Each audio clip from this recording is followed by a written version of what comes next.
திருவள்ளூர் மாவட்ட பத்திரிகையாளர் சங்கம் சார்பில் மாவட்ட கலெக்டரிடம் கொடிநாள் நிதி வழங்கப்பட்டது.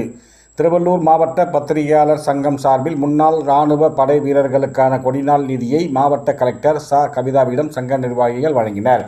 திருவள்ளூர் மாவட்ட பத்திரிகையாளர் சங்கம் சார்பில் மாவட்ட கலெக்டர் ச. கவிதாவை நேரில் சந்தித்து செய்தியாளர்கள் பல்வேறு கோரிக்கைகளை வலியுறுத்தி மனுவை அளித்தனர். அந்த மனுவில் கூறியிருப்பதாவது: திருவள்ளூர் கலெக்டர் அலுவலக வளாகத்தில் உள்ள செய்தியாளர்கள் அறையில் அடிப்படை வசதிகளான சுத்திகரிக்கப்பட்ட குடிநீர் இயந்திரம் மாற்றித்தர வேண்டும், இருக்கை மற்றும் மேஜையை மாற்றி தரும்படியும் அந்த மனுவில் தெரிவித்திருந்தனர்.